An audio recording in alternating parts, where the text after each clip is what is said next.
जय हिंद। कैसे हैं आप? एक बार फिर आपके अपने चैनल गुरु गंगा में आपका हार्दिक स्वागत है। आज के वीडियो में हम लोग भारत के नियंत्रक एवं महालेखा परीक्षक पर आधारित टेस्ट सीरीज को यानी प्रैक्टिस सेट को हल करेंगे। इससे संबंधित प्रश्न अलग अलग बहुत सारी प्रतियोगी परीक्षाओं में पूछे जाते हैं, तो यह एक इम्पॉर्टेंट वीडियो होने वाला है। इसे अंत तक आप जरूर देखेंगे। तो चलिए शुरू करें आज की इम्पोर्टेंट कक्षा। तो सबसे पहला प्रश्न देखते हैं। भारत के समपरीक्षा एवं लेखा प्रणालियों का प्रधान कौन होता है?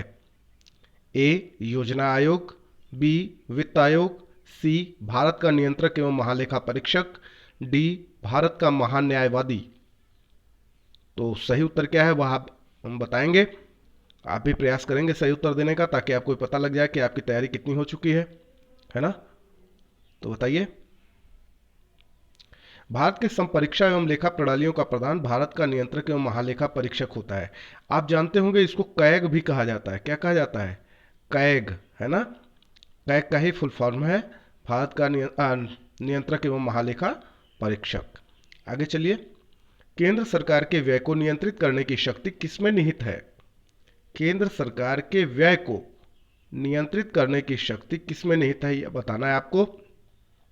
ए संसद में, बी राष्ट्रपति में, सी नियंत्रक एवं महालेखा परीक्षक में, और डी कहता है केंद्रीय वित्त मंत्री में। तो सही उत्तर है नियंत्रक एवं महालेखा परीक्षक में। अगला प्रश्न देखिए।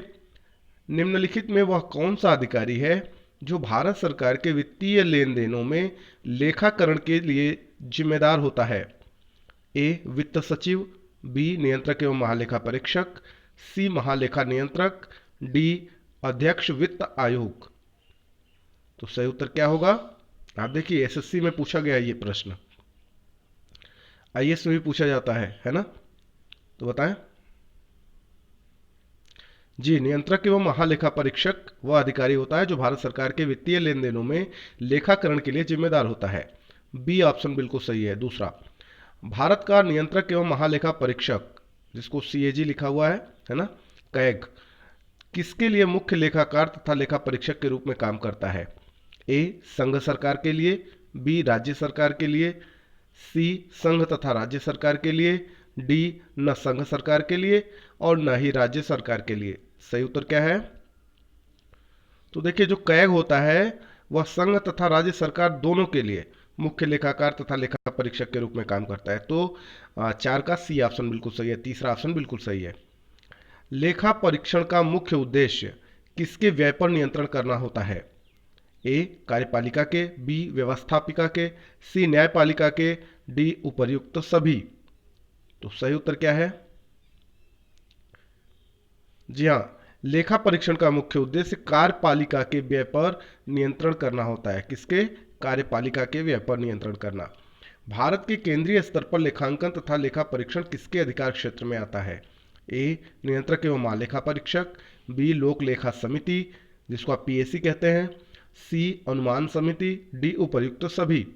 तो सही उत्तर बताएं। बिल्कुल सही है, नियंत्रक एवं महालेखा परीक्षक, पहला सही है। आगे चलते हैं।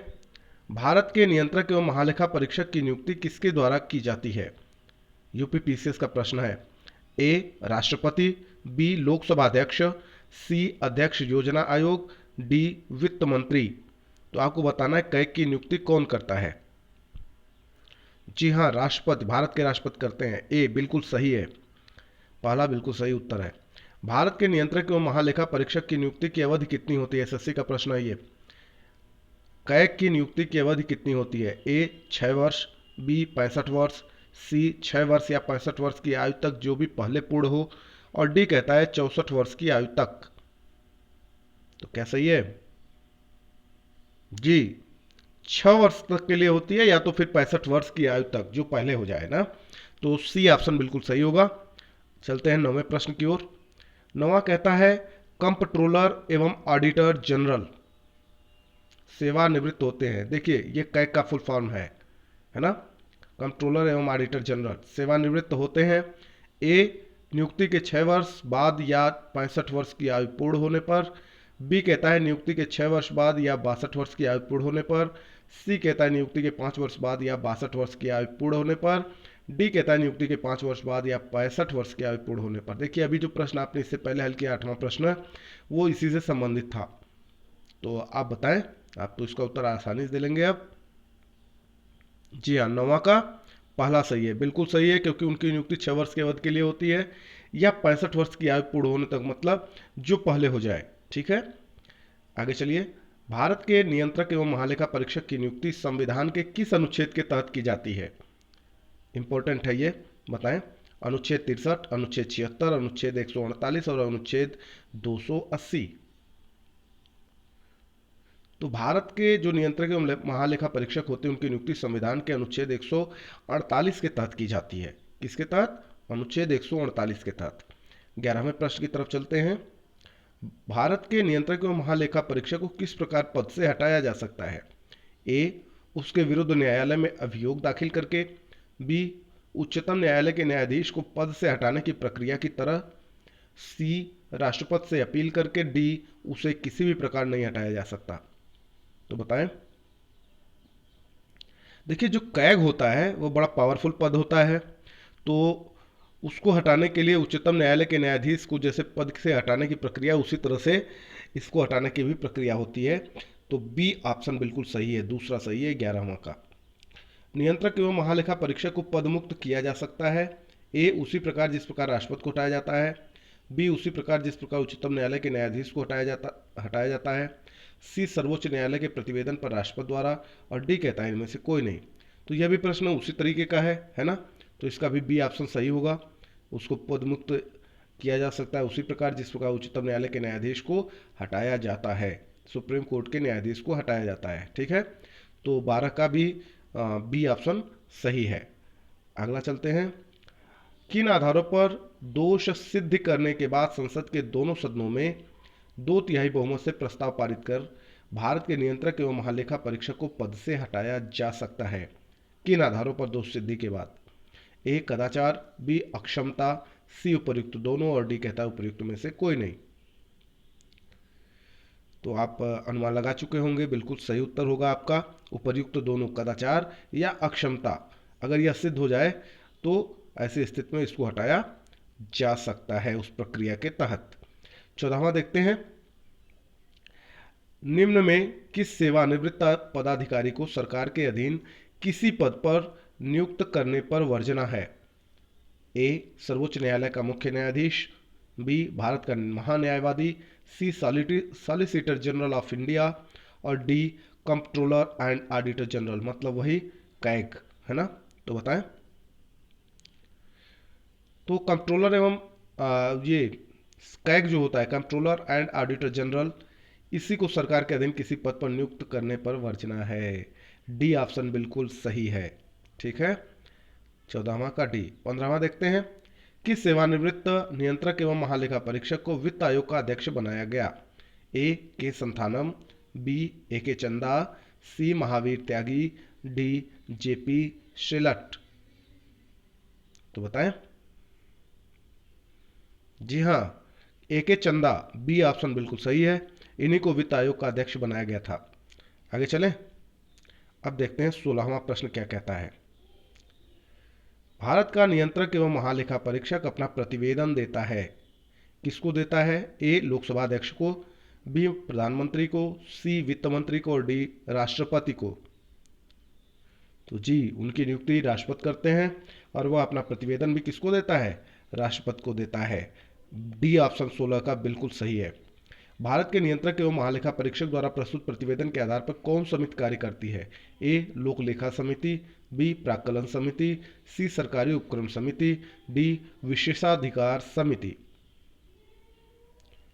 तो जो भारत के नियंत्रक एवं महालेखा परीक्षक होते हैं उनके द्वारा प्रस्तुत आवेदन के आधार पर, प्रतिवेदन के आधार पर लोक लेखा समिति कार्य करती है, जिसको आप पीएसी कहते हैं, है ना। लोक लेखा समिति का जो मुखिया होता है वह विपक्ष का होता है ना। लोक लेखा समिति का जो अध्यक्ष बनाया जाता है वो विपक्ष का ही होता है। चलिए आगे देखते हैं। भारत का नियंत्रक एवं महालेखा परीक्षक निम्नलिखित में से किस समिति के मित्र, दार्शनिक और निर्देशक के रूप में कार्य करता है? ए, लोक लेखा समिति। बी, सरकारी उपक्रम समिति। सी, प्राक्कलन समिति। डी सार्वजनिक उपक्रम समिति। तो बताइए। बिल्कुल सही उत्तर है आपका। भारत का नियंत्रक एवं महालेखा परीक्षक लोक लेखा समिति के मित्र, दार्शनिक और निर्देशक के रूप में कार्य करता है। ए ऑप्शन बिल्कुल सही है। भारत के नियंत्रक एवं महालेखा परीक्षक के बारे में सही कथन है। ए, इसकी नियुक्ति राष्ट्रपति द्वारा की जाती है। बी, उस पर महाभियोग चलाया जा सकता है। सी, वह केवल लोक उपक्रमों का लेखा परीक्षण कर सकता है। डी, भारत सरकार के मंत्रालयों का लेखा तैयार करता है। तो सही कथन क्या है 19 का? तो देखिए वो नीचे वाले तीनों गड़बड़ हैं। पहला सही है, इसकी नियुक्ति राष्ट्रपति द्वारा की जाती है। 19 का ए बिल्कुल सही है। चलते हैं 20वें प्रश्न की ओर। देखिए आईएएस में पूछा गया प्रश्न है ये 20वां। निम्नलिखित कर्तव्यों में से कौन से एक का भारत के नियंत्रक एवं महालेखा परीक्षक द्वारा पालन नहीं किया जाता? ध्यान दीजिएगा, नहीं किया जाता पूछा गया है। ए, भारत के संचित निधि से होने वाले सभी व्ययों की लेखा परीक्षा करना और उनके संबंध में प्रतिवेदन प्रस्तुत करना। बी, आकस्मिकता निधि और लोक लेखाओं से होने वाले सभी व्ययों की लेखा परीक्षा करना और उनके संबंध में प्रतिवेदन प्रस्तुत करना। सी, सभी व्यापार, निर्माण, लाभ और हानि लेखाओं की लेखा परीक्षा करना और उनके संबंध में प्रतिवेदन प्रस्तुत करना। और डी, सार्वजनिक धन की प्राप्ति और निर्गम का नियंत्रण करना और यह सुनिश्चित करना कि सार्वजनिक राजस्व राजकोष में जमा हो। तो सही उत्तर क्या होगा वह आपको बताना है। निम्नलिखित में से कौन से एक का भारत का जो नियंत्रक एवं महालेखा परीक्षक होता है उसके द्वारा पालन नहीं किया जाता?